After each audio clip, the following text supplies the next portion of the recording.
La ville de Bordeaux est non seulement heureuse, mais en plus honorée d'être en partenariat avec toutes les innovations dans le domaine économique et social, et notamment des monnaies locales et complémentaires.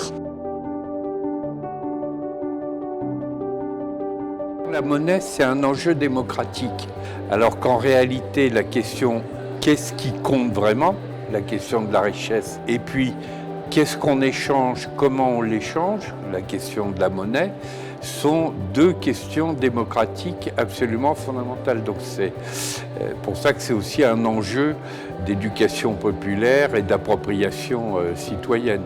C'est très important d'avoir des monnaies locales parce que ça les ancre sur des territoires, ça dynamise l'économie locale, mais c'est aussi un levier pour cette appropriation citoyenne de la monnaie à des échelles nationales, européennes ou même mondiales.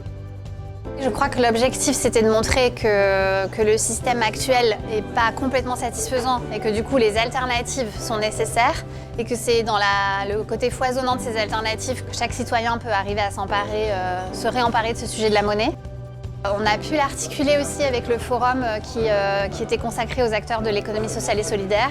Donc ça, c'était important pour nous.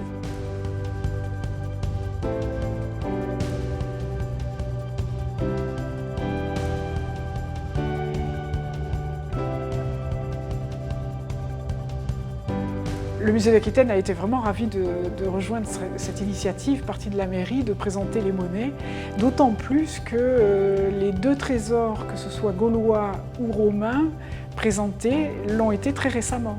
Les monnaies sont la base de la mise en place de l'administration romaine, puisqu'ils le répandent partout et que c'est la seule valeur qui finalement est conservée à travers tout l'Empire. C'est quelque chose qui est vraiment connu par toutes les populations. C'est l'outil de communication rêvé.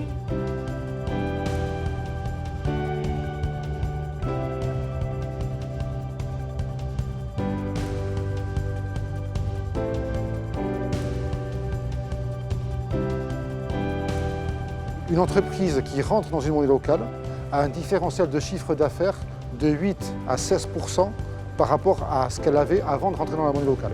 Donc aujourd'hui, pour un chef d'entreprise, pour un commerçant, pour un paysan, rentrer dans une monnaie locale, c'est un acte d'engagement, c'est une envie d'aller aussi de découvrir un réseau, mais c'est aussi un raisonnement économique.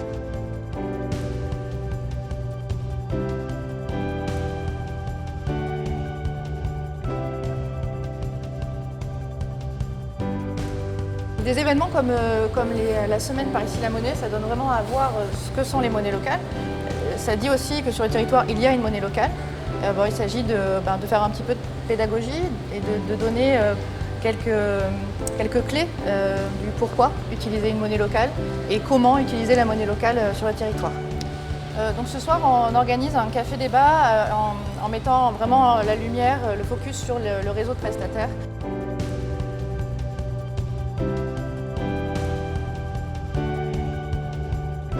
La thématique du jour, c'était les finances participatives et les monnaies locales. Par exemple, pouvoir indemniser les agents des collectivités ou les élus en monnaie locale. L'éducation populaire sur ces sujets monétaires, elle est importante car dans le cas de l'étude, justement, on montre comment le système actuel amène à des crises démocratiques concernant la monnaie, à savoir que les citoyens n'étant pas suffisamment formés à ces sujets-là, ils ne peuvent pas participer aux prises de décision politiques sur l'orientation de la création monétaire, sur les mécanismes. Et donc en 3 heures, on voit un peu différents points, définition, histoire, création monétaire, limite du système également. Et ça plante des graines en fait, voilà, donc ils repartent avec ces petites graines et peut-être qu'à un moment ils vont se mettre à participer à une alternative monétaire de leur territoire ou plus global dans l'économie, dans la société.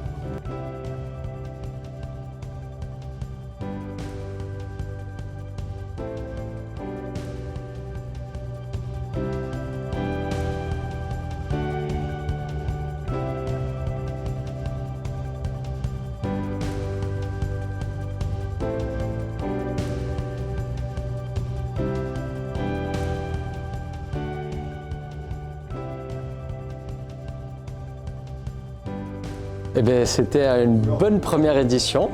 J'espère que ça en appellera d'autres encore plus intéressantes.